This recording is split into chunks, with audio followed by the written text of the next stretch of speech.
Hey, everybody. We are live. It is January 3rd. I need to see if it's actually live. It's my live streaming ritual. I actually thought today was Friday, and that is why I'm at a different time today. I was out buying bagels and coffee, and then went, oh, crud. It's Saturday. I'm supposed to be streaming. Well, anyway, if anyone is here, awesome. Thank you. Hey, awesome. Here we go. Lance, what's up, man? David, Cole, Jimmy. Hey, guys. So, Michael News, I had rehearsal yesterday with my oh my gosh, everyone filing in. Awesome. Thanks, guys. Oh, my glasses are fogging up. It's a cold. It's really cold last like month or so for Southern California. It's pretty bonkers. Just my hands are always cold. I had to buy those little like electric hand warmers for skiers that they put in their pockets. Some days just like woof. Anyway, yeah, Peter, I'm not sick. My wife is sick and my son was sick and I've avoided it. In fact, my wife has been banned to the sofa and she's been sleeping there, and I've never had the better sleep in my life. I'm just like, I wake up, I'm alive. It's amazing. So yeah, you know.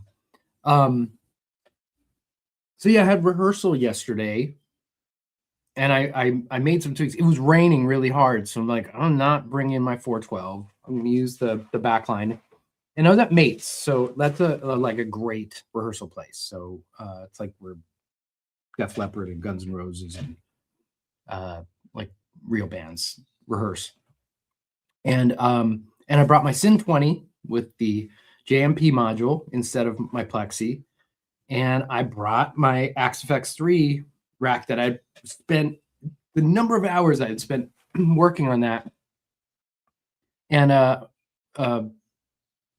several people have been so generous with walking me through it. I must have had at least 12 hours of tutorials on that over multiple days. It is so deep. I mean, I could see why. Well, I see why big touring acts go with that. But also I could see why I've owned 2 or 3 other Axe-Fx's, and I just was like, okay, I'm out. And this time I really dove in, and mostly because I have a couple friends that are so in it, and they're masters of it, and have been touring nationally and stuff. So I'm like, okay, it's got to be there, and it is. It's really impressive.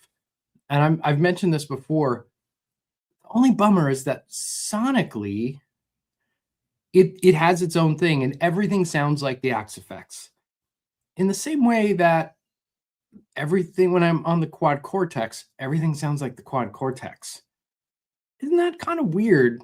Like, does that mean that everyone's just using like the same delay algorithm, for instance, and they're like, they just go to ChatGPT and copy delay algorithm, and whatever the sound of the unit is the sound of your delay, and so whether you're using Line 6 or Axe-Fx or whatever.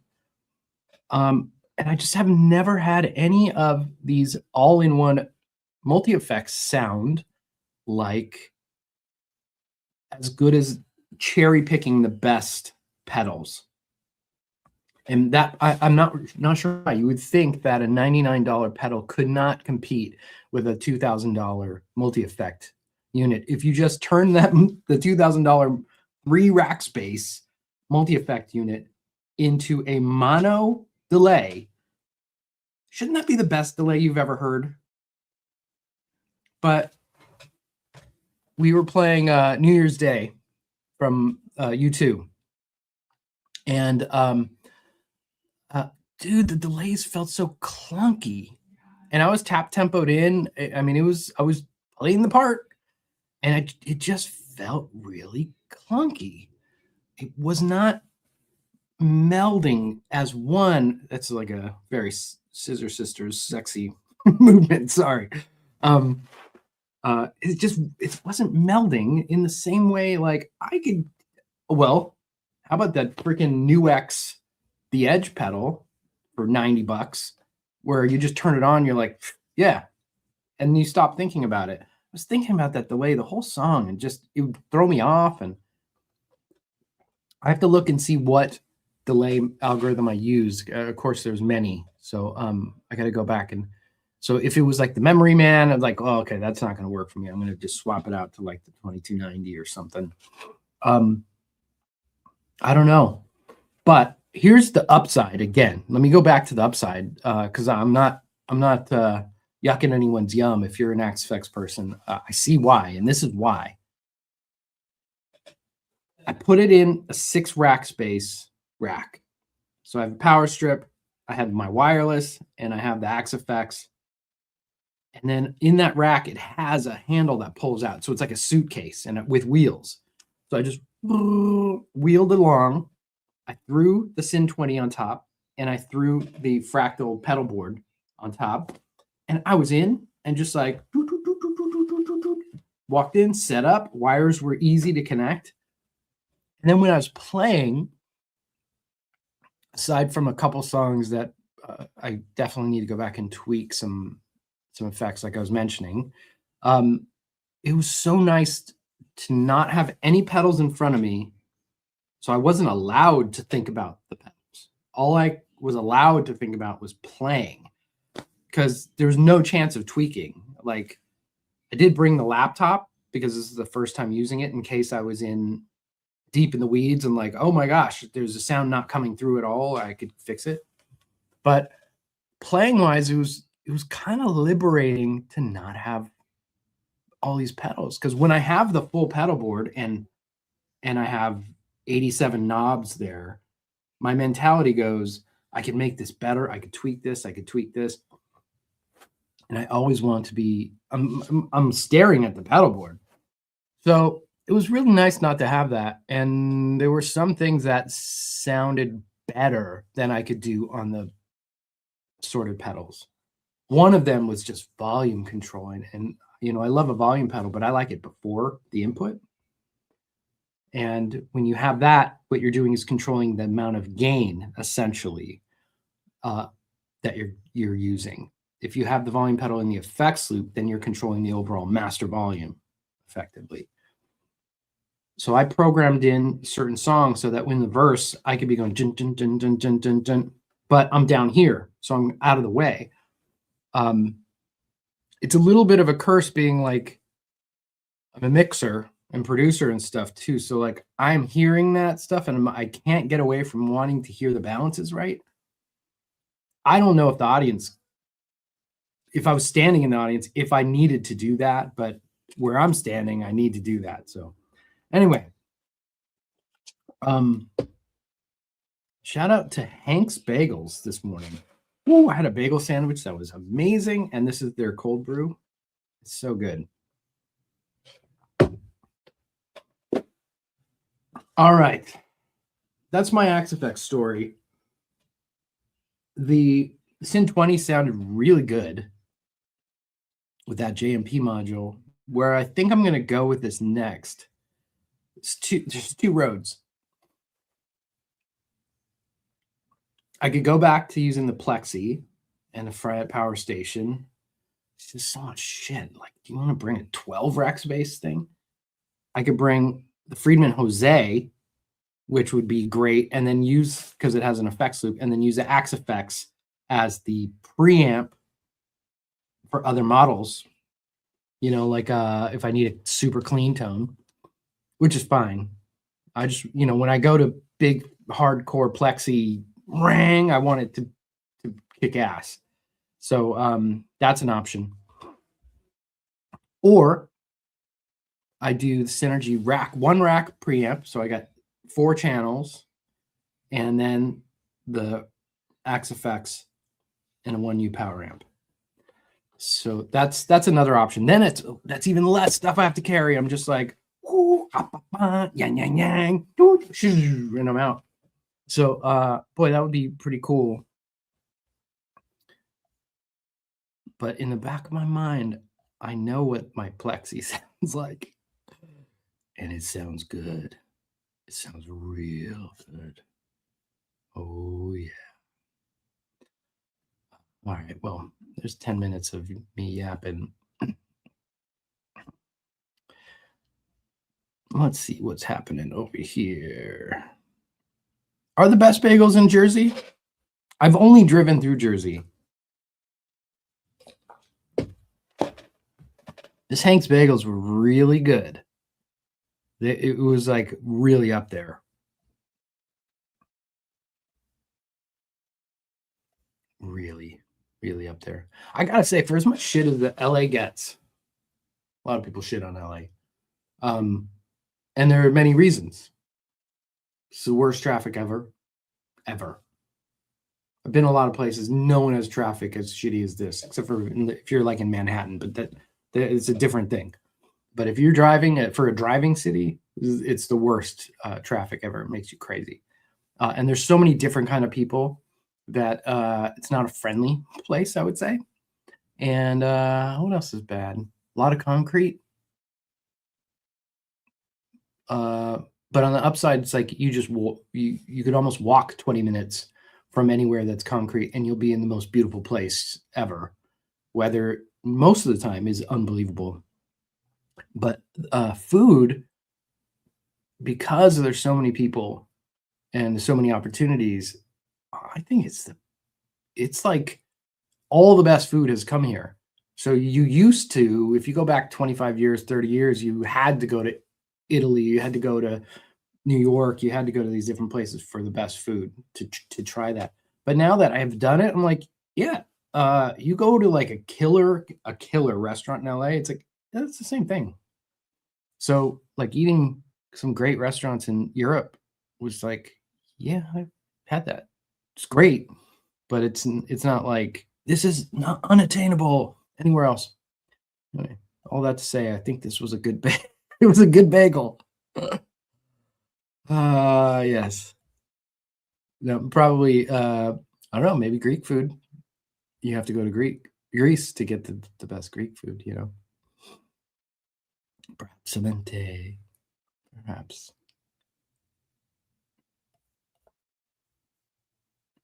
Hey, Cole, super chat. Thanks, man. Appreciate it.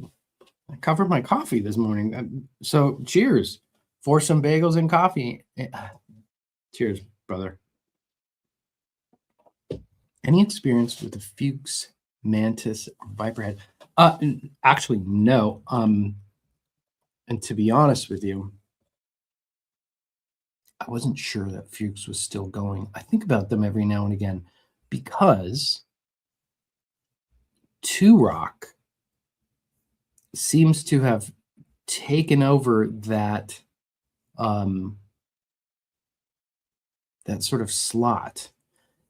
There was a time where I thought it was Fuchs, and then there was this other TwoRock guy, and it was like Fuchs was always the one. And I would say this is in the like later 2000s. And then TwoRock just went and blasted off. So you see all of the TwoRock models and stuff, but I never see any Fuchs anymore. I haven't seen a new Fuchs in ages. What is is it Mantis or Viper? Fuchs, Viper, head.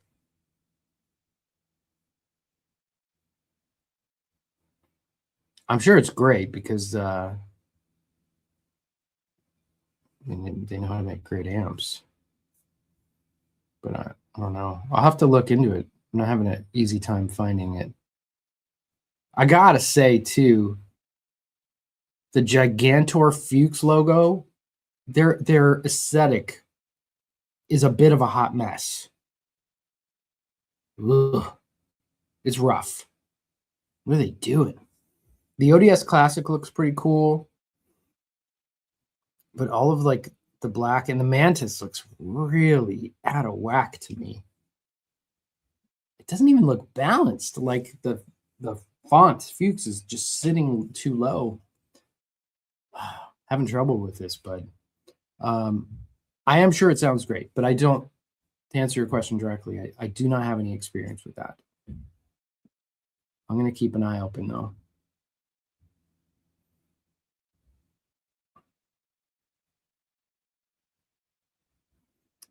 I will be going to NAMM this year. I have a lot of like hookup meet and greets for people. I'll be hanging out at Dave's booth because there's so many products that I've tested or given feedback on, not specifically Dave's, but like the boutique amp distribution stuff that I want to see where it's at, that's final stage, and see some reactions to it and stuff. So I'll be hanging out there. I burn out on NAMM real fast. So I'm usually good for like a day. And that's about it.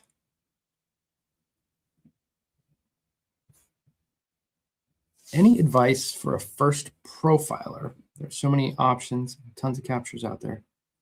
You want to try profile of Carbon X100B. Yeah, I mean, you said profiler, that's a Kemper word.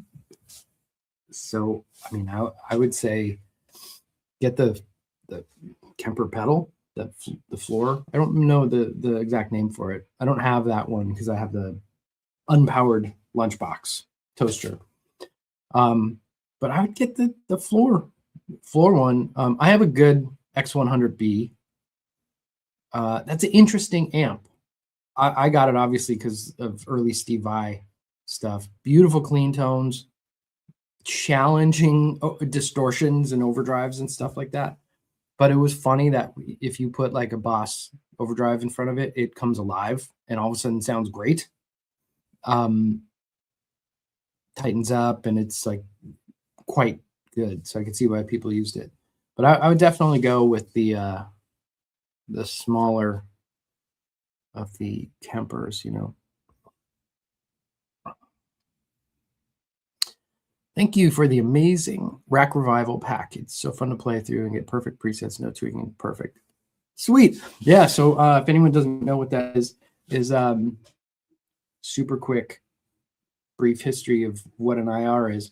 An impulse response IR, we know IR, cab IRs, that is a capture of the basically like the EQ of your cabinet, right? So you send a signal through your guitar cabinet, and then the computer goes, okay, I know what I sent through and I know what I got back. Let me find the difference of this. And then it creates this audio file. It's a little wave file that then you put it back into a impulse response player, an IR player or IR cab thing, and now you got the sound of a cab.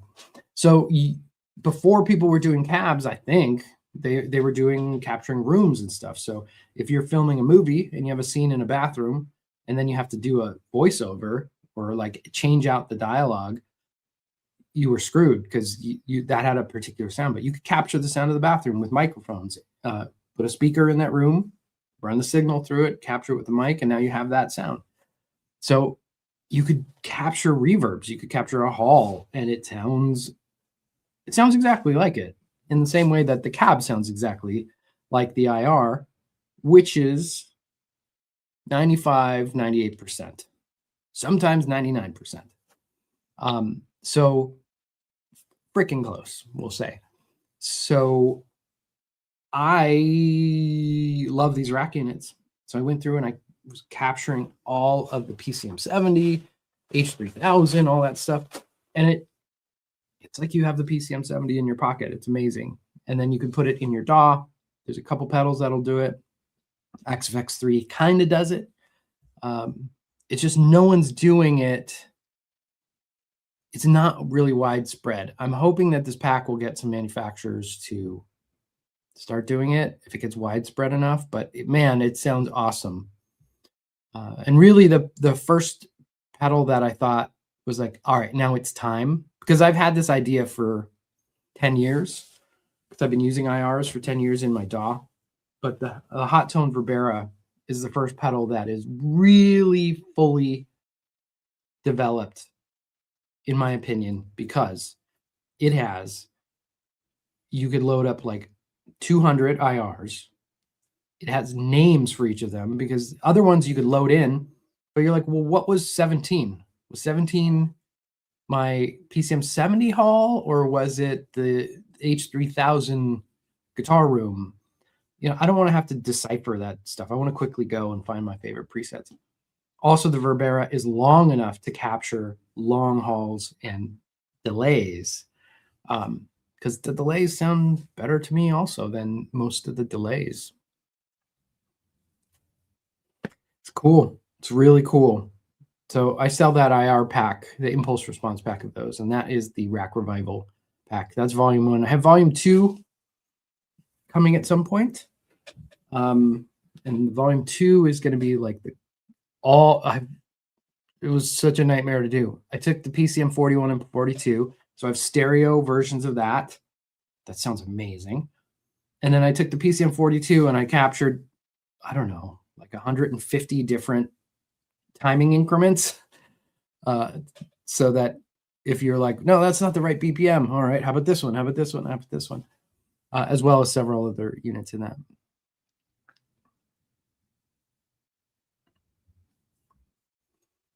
Would you do a Michael Nielsen guitar cab recording tutorial? Take us through your process of miking a 412 cab, show us your A to D converters and DAW things.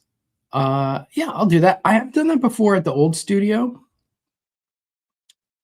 I would say it's an older video because it's slightly blurry. That was my signature move, slightly blurry videos. Everything in focus except, oh, look at that. I just got a ding. Someone just bought the Rack Revival kit pack. Thank you. So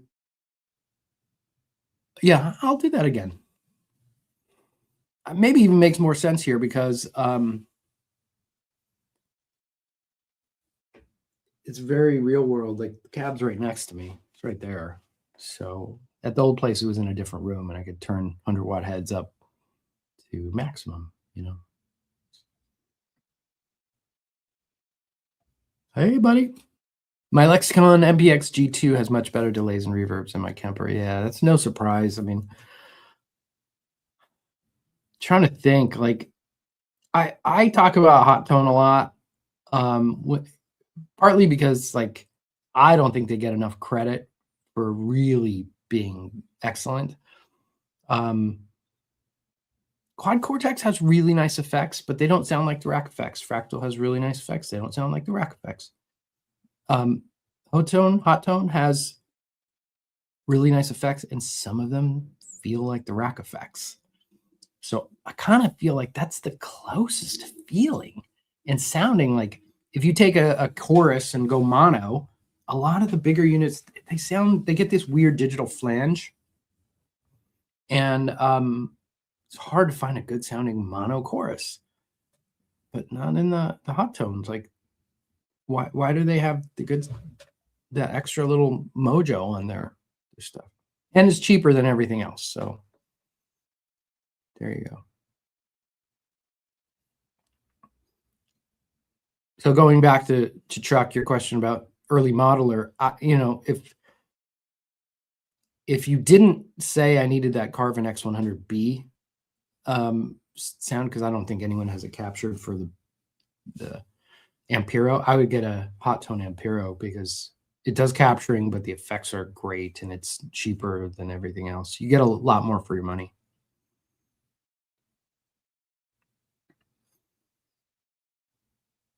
You disliked your Axe effects. It sounds and feels like a really, I feel like everything's small. I'm having a hard time reading it. Oh, now it got big. Okay, I just clicked something.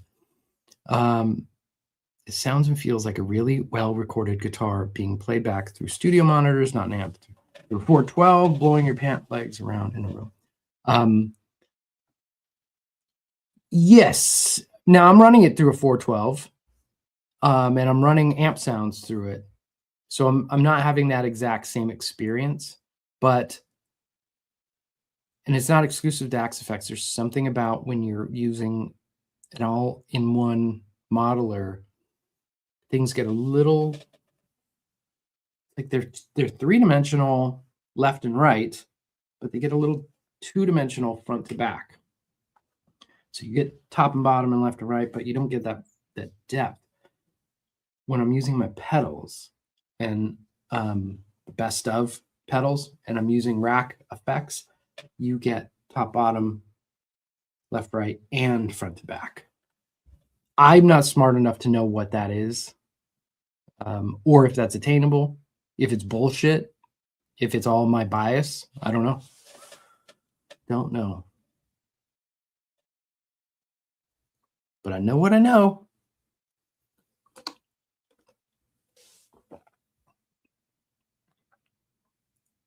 Has he talked THU yet? Have I talked THU yet? I love THU. And that's again, that's a super underrated guitar amp sim software. I've done many packs sound design for that. And they're under Big Hairy Guitars. Big Hairy Sounds, I think. If you go to their Overloud, THU, Big Hairy Sounds. And that stuff is great. I got to be honest. I don't know if it's a secret. It starts, the amp sounds start from Kemper captures. And then I'm able to sound design within their architecture and their effects and their EQs and stuff. So it's in one way, it's the same sound as the Kemper captures, which sound great, but it's better because I have infinite amount of control afterwards to fine tune and way more effects and stuff. So if you like my Kemper profiles, definitely check out the Overloud THU stuff if you're working inside the computer, or if you bring a laptop to the gig, you know. Oh, cool. I hadn't really even thought of that. I will let you know. I mean, it's sort of 80s pop rock, new wave covers with a 412 and a 100-watt head, or that's what it's been. And we have a great singer. She's really talented. It's a good band. I'm the only like technically quote unquote professional musician in it, but it's pretty good. I've been told we don't sound like a bar band, so that was a nice compliment. I'll take that, you know. Oh, there's a controversial opinion here. You Americans don't.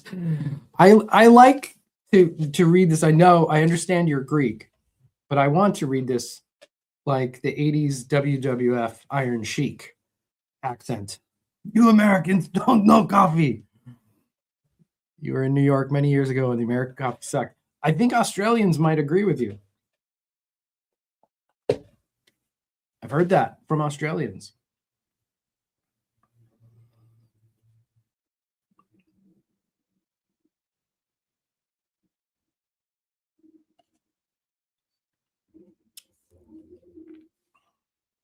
Hey.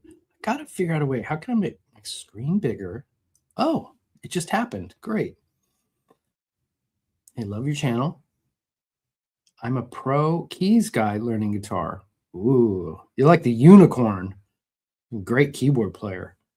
I want to understand better what you said about placement of the volume pedal in your chain. Is it important in the digital rig or analog? It's actually important in both. So let's just talk about real quick volume pedals. You've got an amp, okay? The guitar goes into the amp.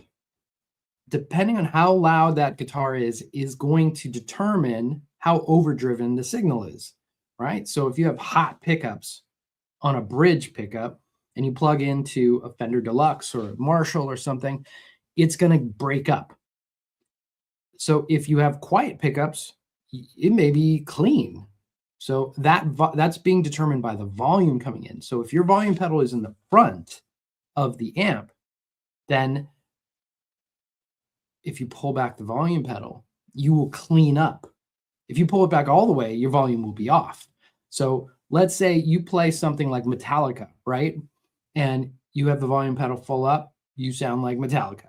And as you back it off, it's not going to bring your level down and you'll sound like Metallica.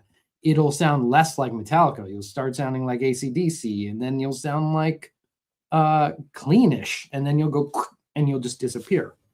So that is the front end. But what is amazing, if you have a volume pedal in the front end of the amp, before the amp, and you're using something like a Van Halen or AC/DC level of gain and distortion, you could get a million in between tones. You can be clean, you could be bluesy, you could be full raging Van Halen with that. It's similar to using your volume knob, except the tone stays consistent. You're using a great volume knob, volume pedal. My favorite volume pedal right now is the new exotic one that has an EP booster built in. Whew, that thing is so great. Really transparent, but having the EP booster built in gives you a whole nother level of boost and gain. Now, let's talk about moving that volume pedal into the effects loop. Now, if you're Metallica and you pull back the volume pedal, it sounds still like Metallica all the way to off. How loud do you want that Metallica guitar sound? Because the distortion's already happening in the preamp. And you pull back the gain, and you're just turning down the volume. It's a volume, master volume control, essentially. Now, there are different volume pedals. You have to be aware, and you'll see like 500K, 200K, 250K pots and stuff. So you have to use the appropriate one. And to do that, I would recommend just go into ChatGPT, decide what you're going to do, and find out which one it is, because I always forget. But that is volume pedals in your amp. I think I saw Peter. Hey, Peter Urban, what's up, dude? Happy New Year. Good day from, I guess it's not good day. That's more Australia. Good day from Calgary. Good day to you, sir. Good day. Thank you very much. Hope you are well. I hope 2025 was good for you, and I hope 2026 is even better.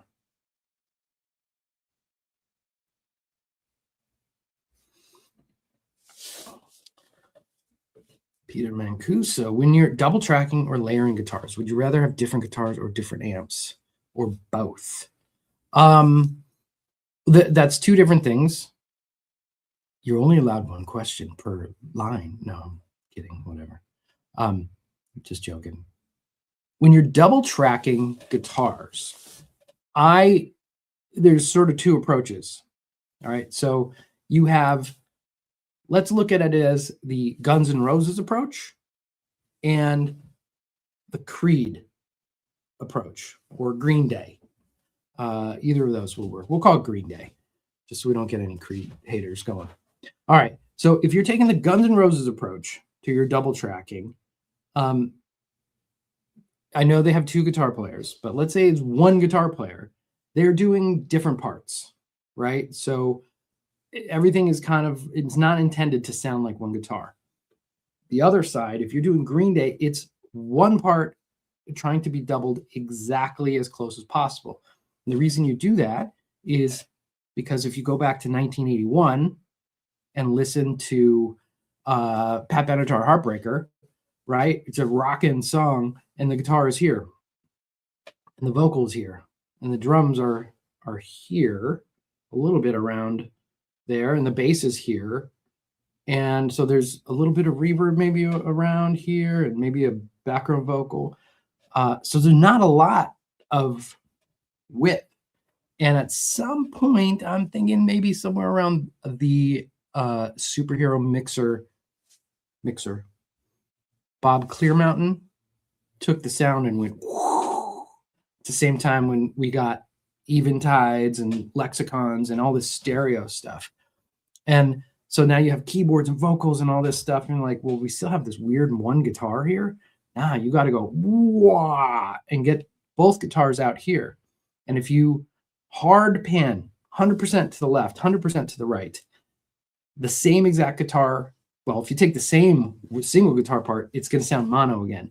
But if you play it twice, they'll be just ever so slightly enough. It's just going to sound huge and wide. It'll sound like one guitar. If you use a different guitar than what is here and is exactly the same, it's going to change. So let's say this is a Strat, and now it sounds like this, and a Les Paul sounds like this. So it's out of balance, and you're going to have to rebalance these. And is it ever going to sound quite right? I would say if you're doing the same part, probably not. If you're doing slightly different parts, if you're going back to that sort of Guns N' Roses thing where this guy's doing one vibe and this guy's doing another vibe, yes, that is great. So different amps, same deal. Like, I don't think you can't get wider. You just get more different, and then you have to unbalance. One side's going to have more bass. The other side's going to have more treble. It's a bit of a problem, for that kind of sound. So I think that's just something to think about as you're working through the production and mixing of the track. Is I use this. If you're doing one part and you're doubling it, keep that same part.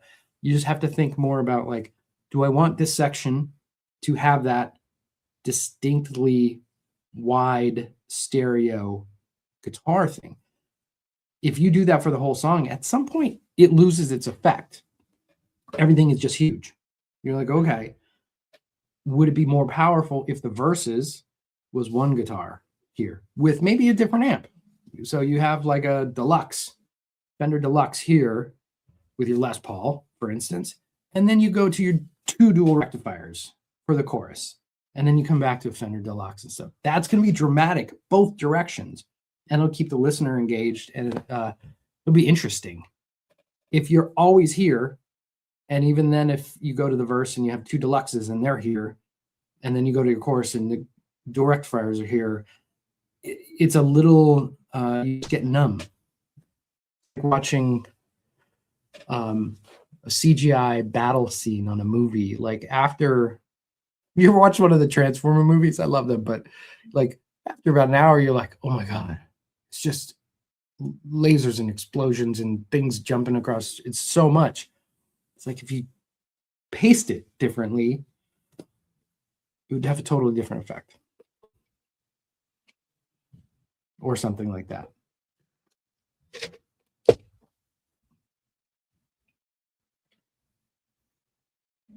Have you ever used the Yamaha Magic Stomp to get the symphonic core sound? I think it's just as good as the rack one. Yeah, I had one ages ago, and yeah, that thing is great. Oh, you just inceptioned me. Oh, shit. I should get that and put it on my pedal board. They're just big. I can't remember if they have a problem with these old devices. Is they have a specific shitty power requirements that it's like, we use a 13 volt, 12,000 milliamp. And you're like, oh, can you guys just make new stuff better? I'm looking to see if I need to buy one of these right now before anyone else comes and takes the last one. Oh, $200 for Magic Stomp. Oh, and the Holdsworth version is $600. That's cuckoo bananas. Oh, this one comes with a CD-ROM. Holy smokes. This one looks like it was living under a bridge for a long time. You gads. I don't know. Look at that power supply on this. It's enormous. And then this is shipped from Japan. Oh, okay. It's $120 for shipping on top of that. All right. So whoever wants that one, they could have it. But that's a good idea. I hadn't thought of that. Oh. Am I hearing any rumblings of new rack gear being announced at NAMM? Yeah, but not like effects wise. Unfortunately, I haven't heard anything on effects. There's some new. There's some new. I don't think I'm spilling beans. Yeah, there's some new Synergy modules, and new Synergy modules, maybe 2. They both sound great. One of them I've been waiting for ages. I heard it like 8 months ago, like early first stage, and I didn't want to give it back. And then they were like, I need it back today. Oh, it's like a curse. I sort of like beta test for a bunch of companies, and then I have to give it back. But new Synergy modules are great. There's some new power amp stuff that's great. Dare I say game changing? Dare I say game changing, guys?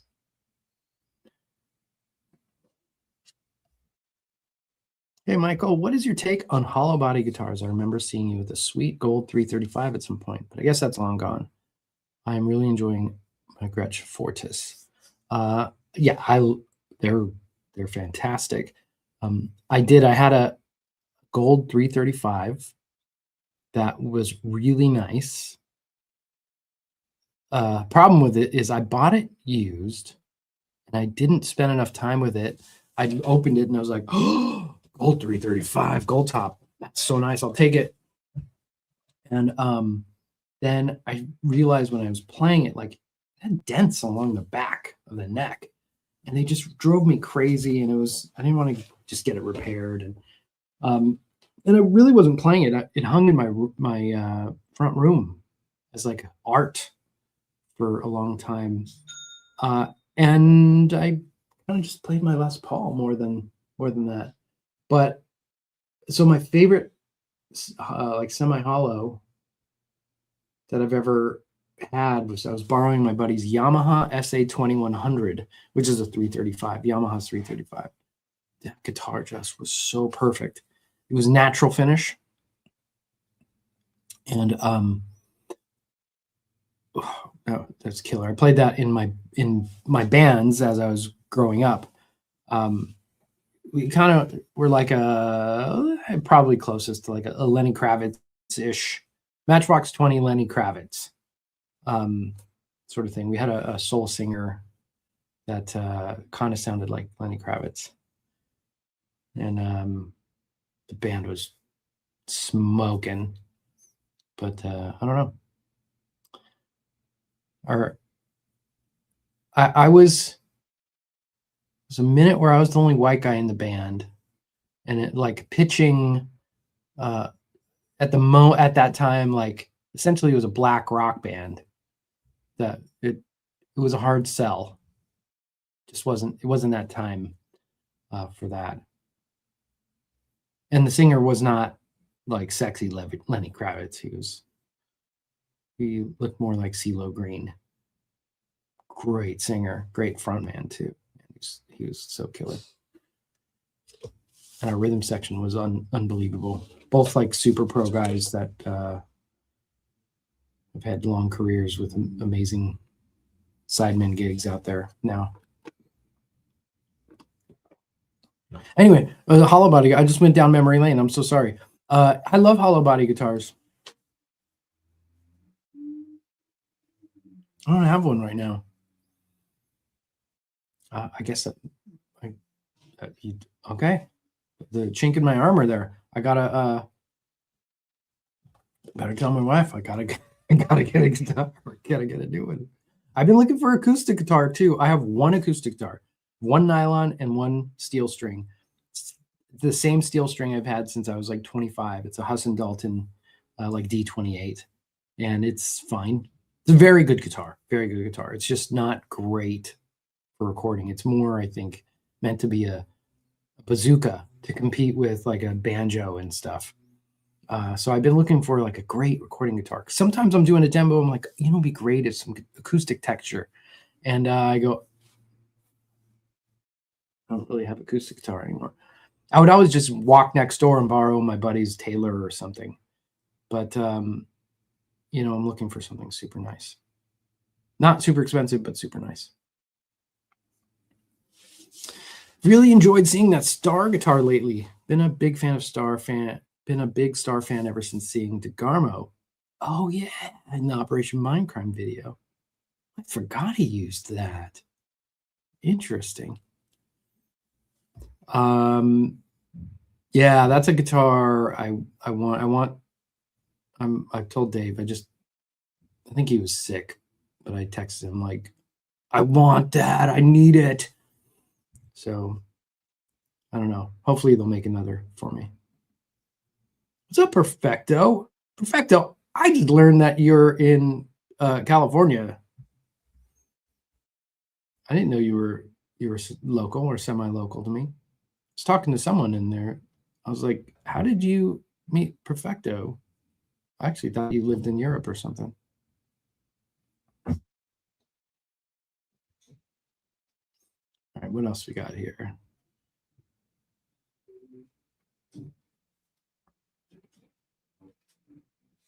Tone King Imperial preamp pedal. Wow is the only way to describe it. Direct or into the cab. So good. 100% agree. 100% agree. So good. If I was like touring with anything more like rootsy or cleany as my primary thing, that would 100%. Hey, I sold another of the Rack Revival packs. Thank you. It's got to be someone from the chat. The coincidence is too much. Anyway, Tone King Imperial Preamp. Yeah, dude, that is phenomenal. Yeah, so that was Zach Zallen. Thanks, Zach.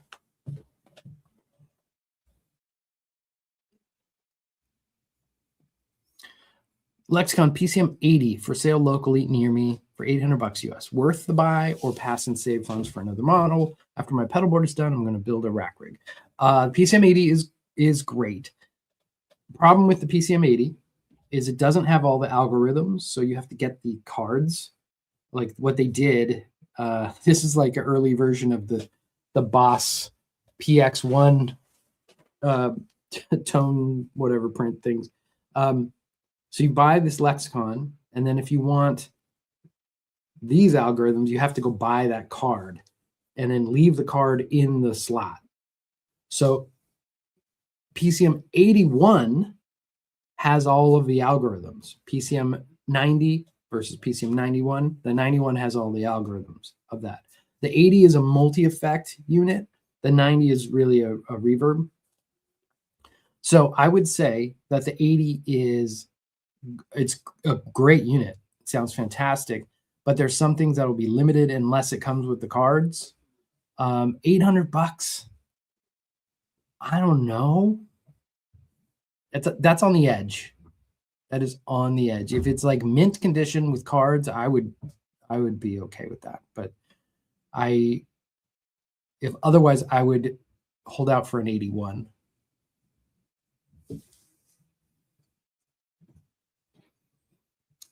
Lexicon, having better effects than Kemper. Real question is, would a listener in a club ever notice? I don't think that's the right question, to be honest, because that's a response that comes up all the time, right? Why not? Why are you using real amp when you could just plug in an Axe Effects and into the PA? Would anyone else notice? I don't think that's the right question at all. Why don't I just use a $200 guitar into shoot, I could use a $90 modeler pedal and play. Would anyone notice? No one would notice. Probably. No one would comment and go like, "Wow, that guitar sucked." But I'll tell you what, if your guitar sounds amazing, if you had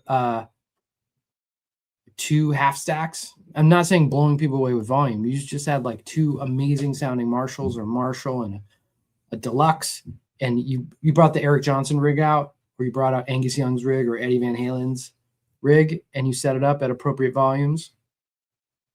I think people would go, "Holy shit," and they leave and they go, "That was amazing." Versus like, "Oh yeah, this was a fun night out. That was cool." Now, are we saying like, okay, if let's say I brought out a great amp and I'm using some crummy effect delay versus a great effect delay, will they notice? Again, they won't notice, but if it's perfect, as me as the artist, if I go, this is perfect, I'm in it, I'm not frustrated, I'm loose, and I'm inspired, will the audience notice that? Audience will notice that 100%, versus me being stiff and frustrated and trying to like, oh, why is this delay feels clunky, this effects feels wonky, it's unclear, like the chorus is mucking up the note separation, and it just doesn't feel cool and awesome and stuff. Audience will notice that. Will they, if you just had a shitty one, would they go home going like, God, if this would be so much better, the guy had used a real Lexicon unit? No, that's not, but that's not it. It's the same thing as saying, like, if you have a great guitar player versus a pretty good guitar player in a band, would the audience notice? No, probably not. If the song is great and the guy played the song good enough, yeah, it's fine. It's totally fine. I don't know. Is that what we're doing here? Are we just going, are we striving for like, all right, it's fine. Fuck's the point of that? Like, we could just all go buy a Line 6 modeling combo and just plug in anything, you know. So I'm not attacking you at all, by the way. I'm attacking that line of questioning, which it's just been going on for 15 years, and I think it's bullshit, that line of questioning. And that's my reason why. I think absolutely, will the audience notice? No. Does that matter? Nope. That doesn't matter that they'll notice or not. That they'll notice that. Will they be affected by it? I think 100%.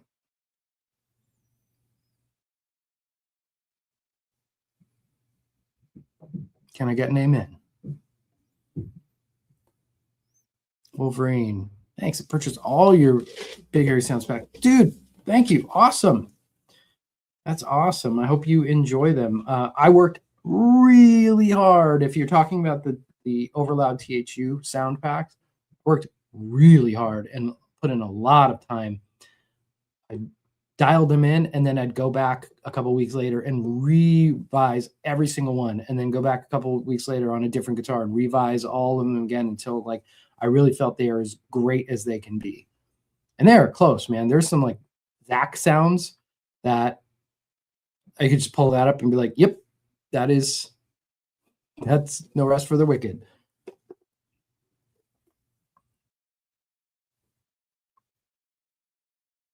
Am I going to do a Dyne IR version of the EVM 12L for TwoNotes? It's a good question. That is a good question. I like the Dyne IRs. I like that they're built into things, but the process of making them is a drag. It's such a pain. It's like they don't want anyone to know how you make it. So I'll respect that, but it's a drag, man. So I don't know. It's like the last time I did it, I'm like, I'm never doing this again. It's so painful. Ugh. I don't know.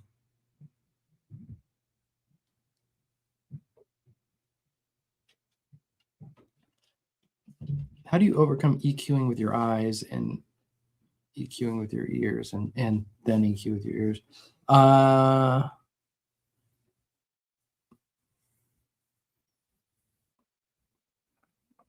You know, I think one way to do it, you don't have to spend a lot of money for it, but you can get a little, essentially like a MIDI controller, USB, just a couple knobs. And so like, I'm guessing you're talking about like when your guitar is recorded in your DAW or you're mixing in your DAW or something. Having something to turn where you like, you're not looking at the numbers with the mouse or the trackball. You're looking at the number or the graphic on the screen going, oh, I'm going to put it here. So you're already using your eyes to EQ. But if your hands are on Here we go. Your hands are on the knobs, right? And you don't even have to look at the screen, and you just close your eyes and get down to business. That's a more human primal experience. I'm going to take this show on the road. So, you know, you've got your frequency and the gain, and you could really just like listen. The same kind of goes with the amp knobs, but if you're just standing in front of the amp, I think that's more visceral anyway. And you don't have a lot of control. You're like bass, middle, treble. That's all I got. Or how about just tone, one tone knob? But that would be my advice to you is get some controller that has knobs, and that will totally change your approach, I believe.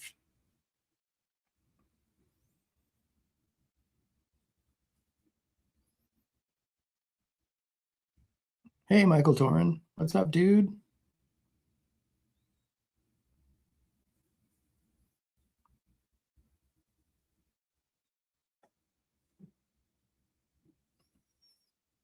You just got an Access preamp. That using Kettner Access? Any tips for using the preamp? I think it was a great preamp. We talked about that last week. I would go back to my video and copy the settings. I was borrowing Michael Torin's for that, so I don't have that personally. So I haven't used it for a year or so, at least. But yeah, I had some cool settings. I didn't find it too hard to dial in. It was just like, yeah, that's good stuff. Some talk about Mac audio. So maybe going to skip that because that seemed like it was going deep. But they're talking about some Mac audio. Let me see. What are we talking about here? I'm a PC Android person through and through, but I'm in the same paralysis, deciding what kind of machine to run for strict recording. Apple seems to be the favorite of most. And Lamar says, I think Mac used to handle audio better. They're compatible these days. Anything? Back to this. The last decade, technology, core audio. Yeah. Okay, so what I would suggest is I've been a Mac guy forever. My kids are all PC from gaming. And so then I've had PCs here. I bought a PC specifically for ToneX to do captures and stuff. And it's really hard to jump over. But if you are willing to jump over, I would get a Mac Mini because they're super powerful and inexpensive. External hard drive that has a little bit of speed to it. And Logic Pro, because you'll buy Logic Pro, but it's the last time you'll buy Logic Pro. Like I bought Logic Pro 15, 20 years ago or something, and they just do updates. They just don't care. Like they're like, great, you're in our ecosystem. You'll buy a new computer in the next 5 years or something. So that's why they have you locked in to you buy it once and you're done. It's just Logic Pro alone has everything you need in there. They give you so much stuff. If you're going to stay on the PC, I don't know, maybe go with Reaper. Reaper is great. It's inexpensive. But I mean, even the file architecture on PCs, I'm just like, why would you put it over there? So maybe I'm the wrong person to ask from Mac versus PC perspective. But in terms of if you are going to go Mac, you don't need to go crazy. You do need a little more RAM, like 8 gigs of RAM. Sorry, what year did I just come out of? 8 megs of RAM. It's like the watch doesn't even have 8 megs of RAM. 8 gigs of RAM is not enough. Like 16, you could do. So get a 16. How much are these anyway these days? Mac Mini 16 gigabyte. Was that new for $600? Good God, man. Yeah. I take it back. Definitely get the Mac Mini. and with 16 gigs of RAM, and you'll be smoking. Hey, Michael, what is your favorite Bogner amp? It's a toss-up between the Snorkeler, which I love, and the Ecstasy 104, which I bought.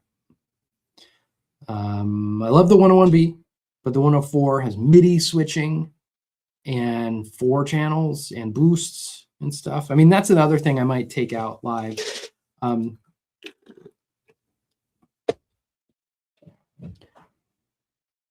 It's an expensive amp. I mean, so is a Jose. So, you know, you take into a club, you're like, I'm just going to leave $5,000 amp sitting here. I'll put it in my car. It's a little scary. I'm a little more comfortable with a $1,500 Sin 20 IR, but or the rack. Who wants to steal a rack? Like, what am I taking? A bomb? Thing looks like a Mission Impossible thing if you have a 6-space rolling rack in a case. But the 104 is, I think it's awesome. And the Snorkeler is a little more visceral and gritty. I wouldn't get the Snorkeler as a I need something that does a whole bunch of styles. Like, that just rocks out hard. But the Ecstasy 104 is really, really nice.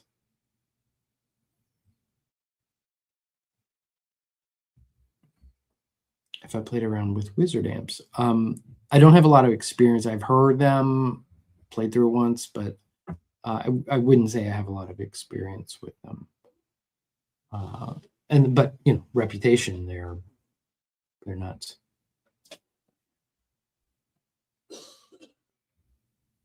Carvin. I think Philip McKnight mentioned yesterday about the new Synergy modules and some Carvin info. Oh, I gotta ask him. Carvin. Are Carvin coming back? Oh, speaking of Carvin. Hang on. Ugh. Check out my Diesel. Okay, again, Phil McKnight.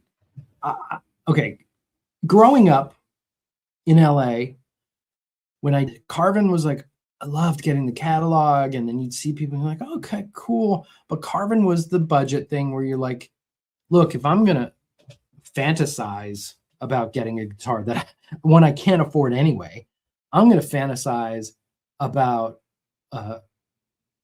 getting a USA Ibanez or something like that. I think Jeff Kiesel has done an amazing job of rebranding what was Carvin into a really great brand, American-made brand. And then Phil McKnight was one of the guys that convinced me, like, they're the real deal. So I was like, okay, I've done their Guitar Maker a million times, and I'm like, here we go. Dude, they smashed this paint job so perfectly. It is freaking awesome.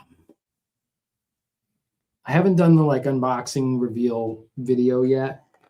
So you can't see it, but I'm so happy with this. It plays so great. The neck is kind of I wouldn't say Ibanez-y, but it's modern in that world. Not flat. I got the fatter neck.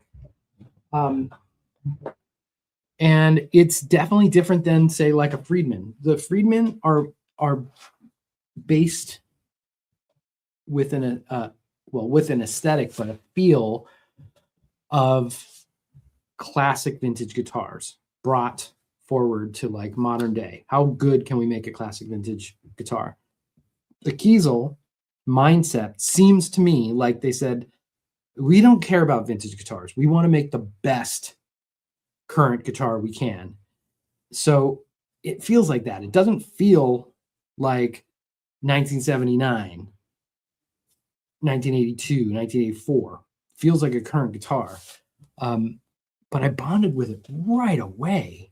It's funny because I had bought a signature guitar of a different brand, a different company, that I'd been lusting after, and I got it, and I was like, oh, okay. And that one was $4,000.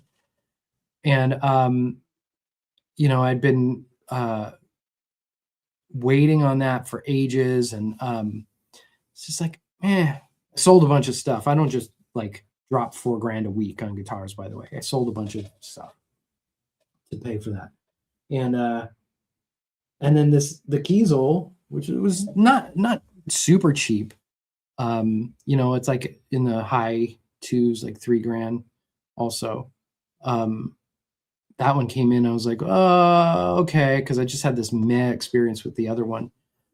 And I was like, this is the shit right away. It's great. Fat sounding, but with bite. Fat with bite, that's the stuff. Guitars, coffee, that's my world, dude. I never know when these streams start. Sorry.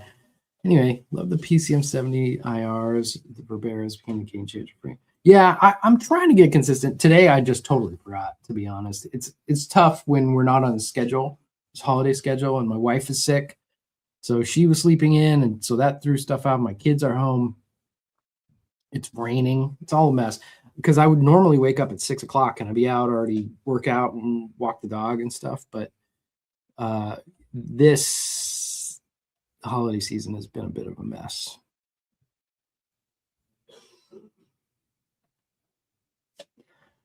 New power amps that may be game changing, like 2150 V800 game changing. Should I put a pause on my H&H V800 purchase? Okay, well, I'm going to leave that up to you. The V800 is a great power amp, and has this legacy, you know, of Eddie Van Halen and Michael Landau. Sykes had one. I don't know if he used it in his rig much, but he had one. By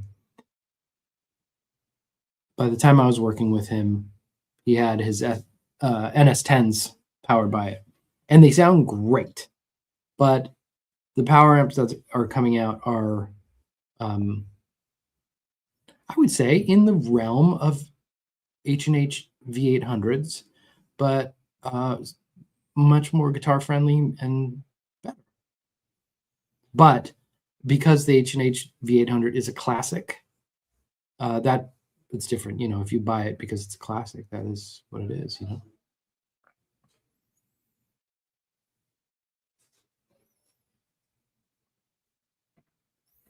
Where do I sell my IRs and stuff? That is on bighairyprofiles.com.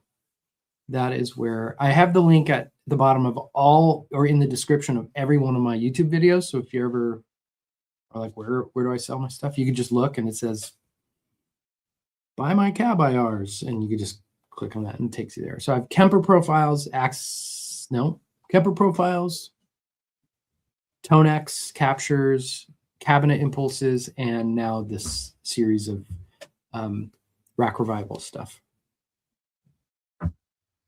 And I think I am going to do sound presets for the Axe effects, because if you're just going direct, it sounds good. It's fun. You do a lot of stuff with that. In the studio, it's really cool. And then there's so many people with Axe effects that could be a fun thing.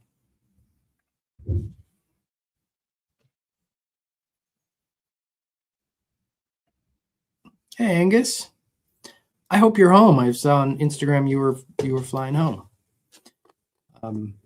Dude, you work straight through the holidays, dude. It's got to be like decades of not being home for Christmas. I mean, it's a price to pay for being a badass rock star. But I'm happy you're home if you're home.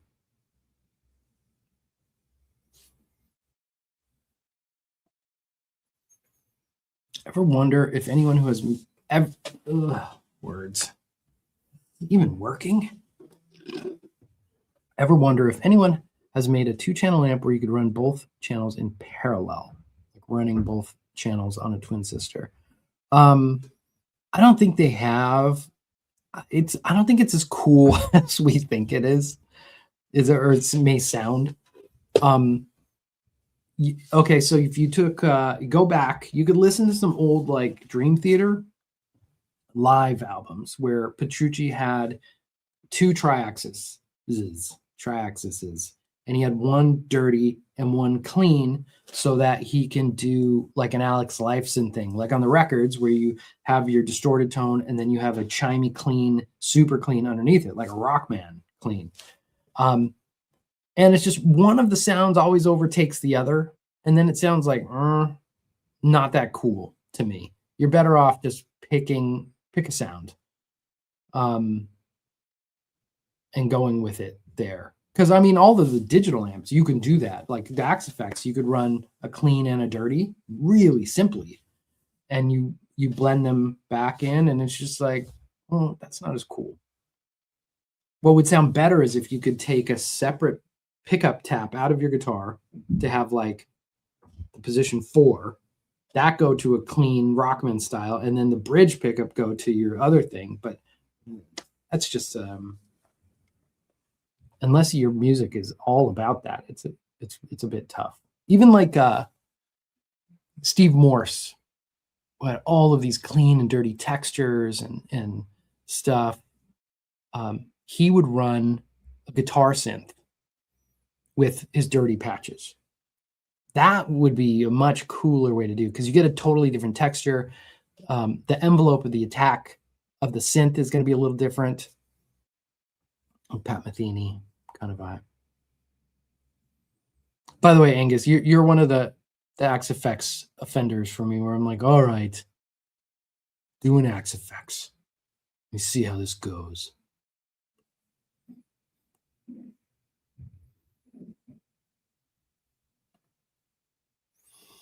Any suggestions on microphones for capturing the sound of an FR in the room for videos? That's a trick. And like, just to demonstrate the FRs is a bit like demonstrating studio monitors. Like, how do you show someone how that sounds? You have to kind of either get like one of those ASMR binaural heads. It looks like a mannequin head with 2 ears, so you could hear what it sounds like standing back. Because if you put a 57 on it, you're only getting a part of the sound. It's going to be wacky. I got a large diaphragm condenser, like a vocal mic, and set it back 2 feet, 3 feet, but it still didn't sound great. It's not representative of it. And so it's a weird thing. It's like a PA. You're not supposed to mic it. You're supposed to hear it. And what you would mic is the direct signal. So if you are, I mean, unless you're demoing an FR speaker for the demo, I would just take a direct out of the modeler that you're using. But if you are demoing it, yeah, I'd get a large diaphragm condenser of some kind and just try and capture the room. Maybe even an iPhone would be an okay way to do it.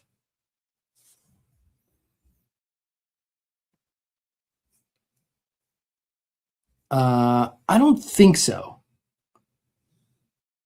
I mean, Dave, he's like the Guitar Willie one. A lot of irons in the fire. I can't remember if he ever said that he was going to do like a big full power amp with mega tubes and stuff like that. Not sure, but I know kind of like that. Not really. I won't be seeing a Friedman 2150 coming at NAMM. Not exactly.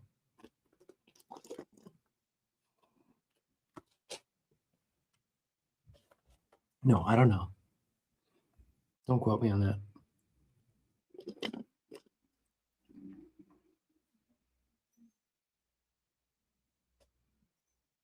Yeah. High five, man.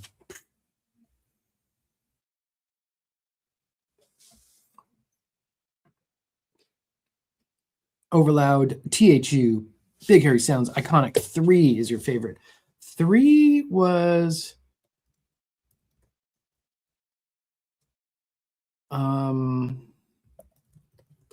which one was Rockin' Racks? Yes, that was the all dedicated to rack stuff. Lukather, Landau, that had like the custom audio preamp, the Galen Kruger, like Alex Lifeson and Vernon Reed sounds and stuff. Yeah, that's a good one. That was fun. That was fun to do. And then some other company came out with like Iconic under THU, which I was a little annoyed that they were like, yeah, come on, and we'll call your line Iconic. Like, my line is Iconic. Why would you do that, guys? But whatever.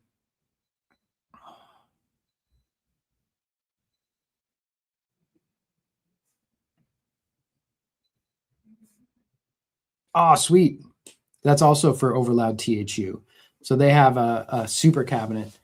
And I'll tell you, to make that, it's like I had to just like almost like a robot capture all of these points along the speaker, and then back 3 feet. Also a real big pain to capture, but yeah, the super cabinet's really cool. And again, because it's inside the architecture of Overloud THU, which is a great, great plugin for guitar sounds.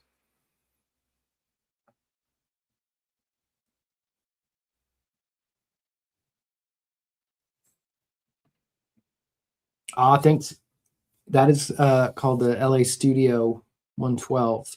That has the EVM 12L in it. And I added a 212 and the Zach one in there too. So I'd just done the EV. That's Dave's cab, that 212, and a vintage and a Zach. So I threw in an IR of that too. Those sound cool.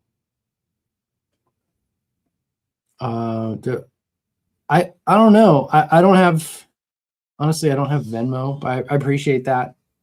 All the tips go through the thing. I mean, I would rather you know, if you get something for your money, that would be great. AR packs or anything like that. That's super cool. I also have a Patreon. I'm trying to figure out how to make Patreon really. There's a lot of stuff on there. I was putting backing tracks to each of the songs I was doing, but I don't know if anyone really didn't look like people were downloading them.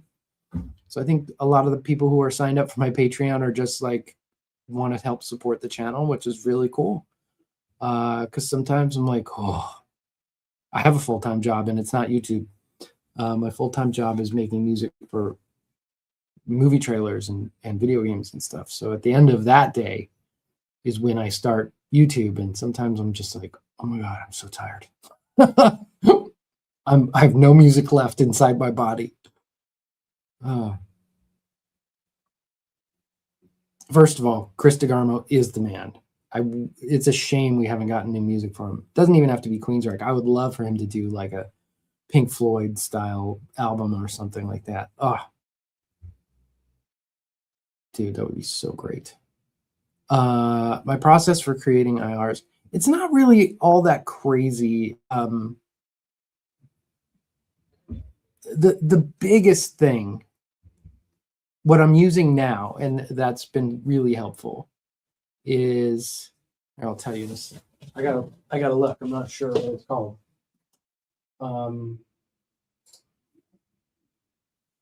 I started using IR Capture from WaveArts. The company's called WaveArts. The plugin is called, or the app is called IR Capture. It's a little tricky to use, but it's effective and efficient.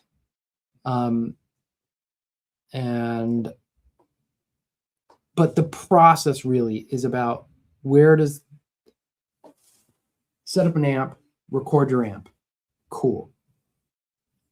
Make an IR, and then compare that amp recorded to that amp through that IR. Does it sound exactly the same? And if it doesn't, now you have to go figure out ways to align those two things.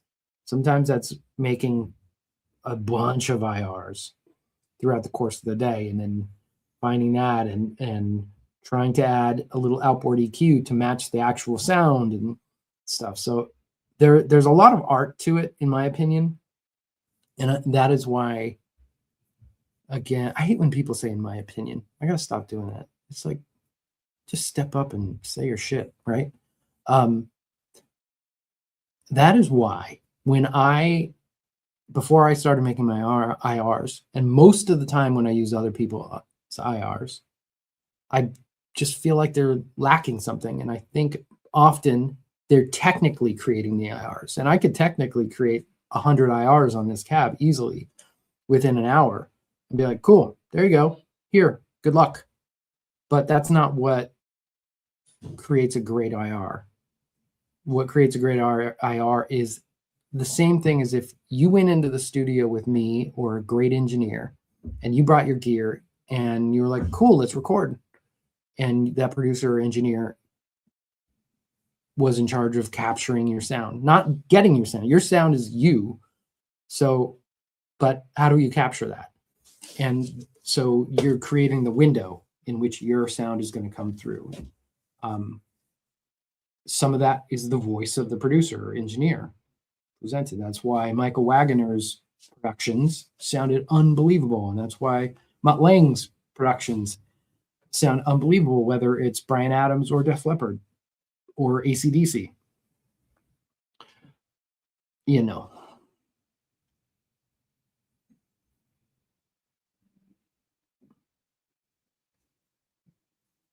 All right. Yeah, dude, I miss Chris Garmo in Queensryche. As soon as he left, it was like, that's not Queensryche. That's just a metal band, like a Iron Maiden-ish kind of metal band.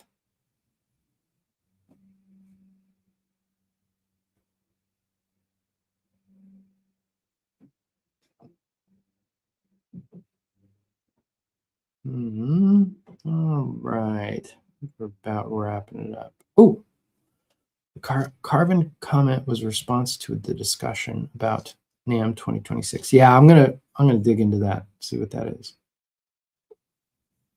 And that guitar, the other John Brown, that guitar is my new Kiesel, which is great.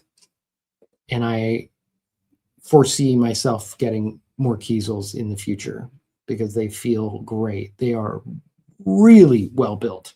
And I wouldn't say underpriced, but they are not overpriced at all. They are worth it. Hot for flanger or chorus ensemble.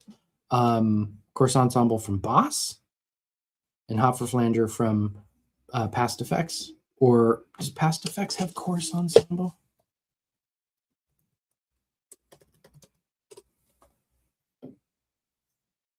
Oh yeah, that's the CE1 replica, the big one. I'm just so enamored with the hot for flanger, but I use it as a flanger. The chorus ensemble is great. I don't love having the double wide form factor because just real estate on the pedal board is so hard to come by. So she makes a smaller one. I would more go for that. And to be honest, I don't need the preamp in the chorus, the CE1 chorus. Some people like the Frusciante thing. They're like, yeah, the preamp is part of the sound. Like, I just want the chorus. Don't give me the preamp. But it does sound great. It sounds really great. Yeah, so, I mean, in the back of my, I know I'm using the Sax Effects, but in the back of my mind, I'm like, if I build a big pedal board, I'm just like gonna have 3 Past Effects modulation. Her modulations are amazing. I think if I buy a Kiesel, I'm going after the Jason Becker numbers. You know what? 100%. I almost bought it like 3 times a Jason Becker numbers. I shouldn't be buying a guitar right now, but Kiesel guitars in stock. But I've always loved that numbers guitar, and I love Jason Becker and that David Lee Roth album. What a absolute shame. Inspiring guy, and what a shame.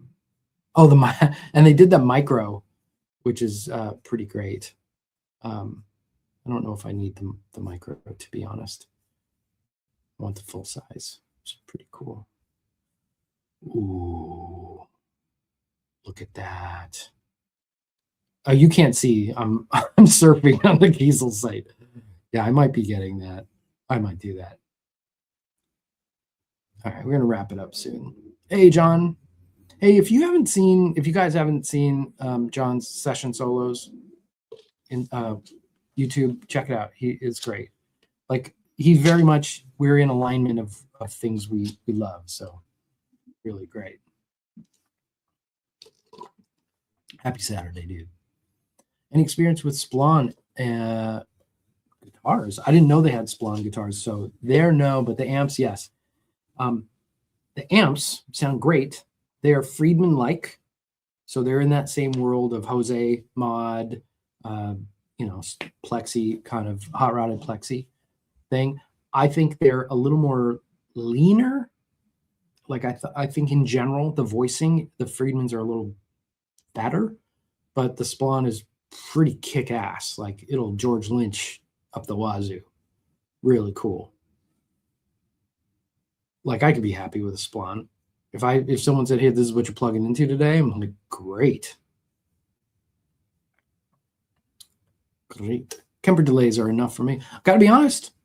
Because I've dialed in, I've spent hours, days, over 1,000 hours, easy, creating sounds for the Kemper, full sounds, not just captures. But then all of my packs, they have like, here's a Lukather patch. Their delays work for me. Their effects work for me. They're good. But that's not a surprise because I believe it's Christoph Kemper. He comes from the synth world. He's a genius. I know a lot of these guys are geniuses, but like proof's in the pudding, man. He's been making game-changing gear for years before the Kemper. So he knows what a delay in a chorus like when they're great.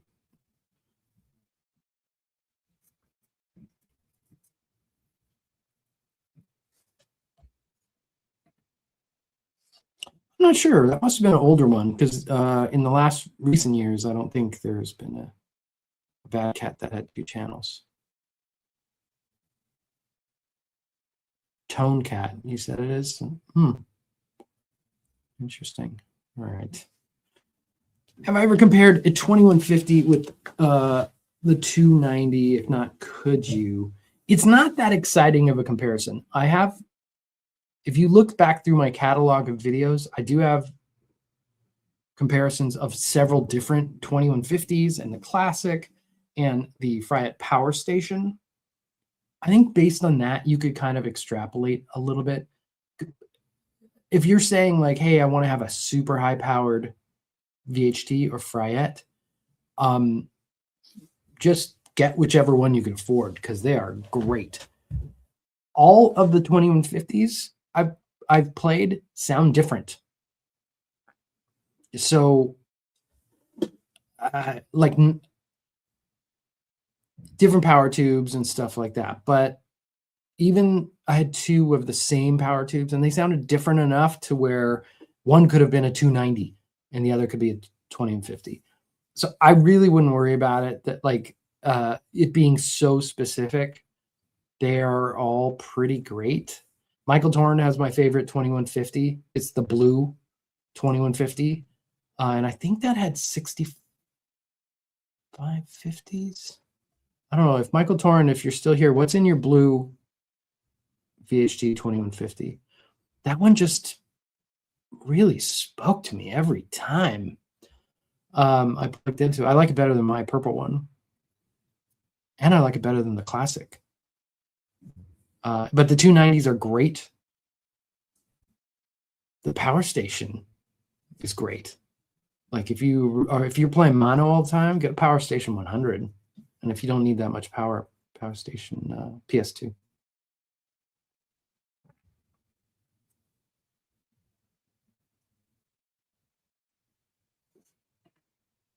How often do I know something but can't quite reveal it yet? These days a lot. I mean, it's not like it's riveting stuff, just, they asked me not to talk about it, so they want to reveal it. But it's a bummer sometimes when I'm like, oh, like playing the Jakey Lee before the Jake came out, and then it's like give me. Huh. My boyfriend's testicles were bitten off by a camel recently. Should I marry him when he wakes up from his coma, or marry his identical twin brother whose testicles are in pretty good shape? I would say if you're marrying someone for the point of procreation, then maybe you might want to just go for the brother, especially since like there might be a evolutionary thing where you don't want to bring another person who would allow their testicles to be bitten off by a camel. You don't want to, like, that's not a gene that you want to keep going. There's some natural selection there.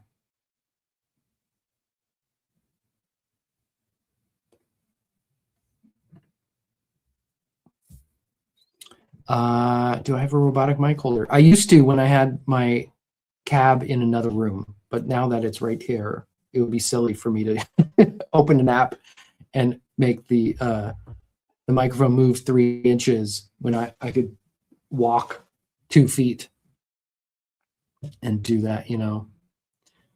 Quite silly.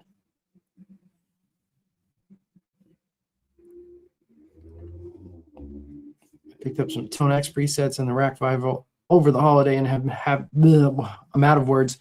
Been having a blast with them. Thank you. I'm glad. I'm super appreciate that you did that. I'm really glad that you're enjoying that. Very cool.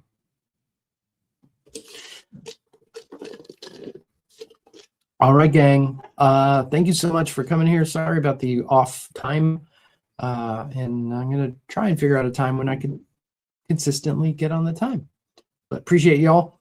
And we will see you on the flip flop. Peace out.